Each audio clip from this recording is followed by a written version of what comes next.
Shalom, kembali kita dalam renungan pagi hari ini dan kita sedang bahas tema yaitu Tuhan menyertai. Dan kemarin kita telah membahas Tuhan menyertai kita itu luar biasa. Dia memberikan janji kemenangan, di mana telapak kaki kita menginjak itu tempat akan diberikan kepada kita. Tetapi ingat, langkah kita ini harus sesuai dengan firman Tuhan. Kalau kita tahu bahwa telapak kaki kita ada kuasa rasanya diberikan kepada kita, tanah yang kita ijak, itu kehidupan kita tidak semena-mena setiap tanah kita ijak supaya menjadi milik kita, tidak. Kita harus hidup sesuai dengan perintah Tuhan.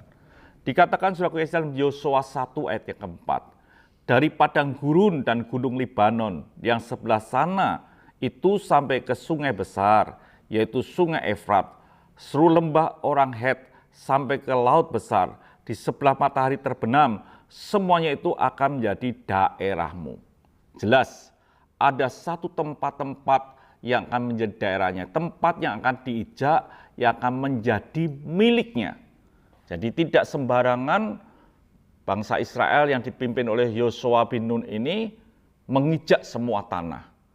Itu pun harus sesuai dengan apa yang Tuhan perintahkan. Artinya bahwa setiap hari kita bangun pagi, kita mengijakkan tanah kita, mengijakkan kaki kita ke tanah, disitulah kita ini akan mengalami kemenangan. Kalau langkah hidup kita sesuai dengan firman Tuhan. Kalau kita melangkah di luar firman Tuhan, maka tidak terjadi kemenangan. Yang terjadi adalah kekalahan. Jadi saudara Tuhan dalam hidup kita ini, walaupun kita memiliki kuasa yang Tuhan berikan, janji kemenangan, ini akan terjadi kalau kita melangkah sesuai dengan firman Tuhan. Artinya kita menghidupi hari selepas hari ini, menghidupi firman Tuhan, menghidupi sesuai dengan apa yang Tuhan katakan.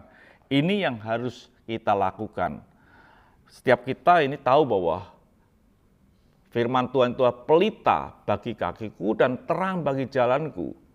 Artinya bahwa kita lurus hidup kita sesuai dengan firman Tuhan. Maka janji Tuhan kemenangan, kesuksesan itu akan ada dalam hidup kita. Kalau kita keluar dari rencana Tuhan, adanya adalah kegelapan.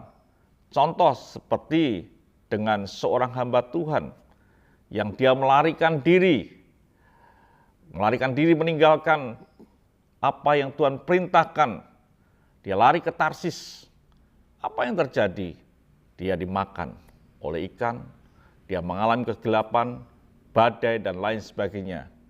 Itu saudaraku yang kasih Tuhan dalam hidup kita mesti benar-benar hidup sesuai dengan firman Tuhan. Supaya kita bisa berjalan dan mengalami yang disebut dengan kesuksesan. Jadi kita jangan berjalan di luar firman. Kalau kita berjalan di luar firman, kita ada dalam kegelapan. Tuhan memberkati. Mari kita berdoa. Terima kasih Bapa. Biar hidup kami boleh berjalan sesuai dengan aturan main Tuhan. Supaya kesuksesan dan kemenangan di pihak kita. Haleluya. Amin.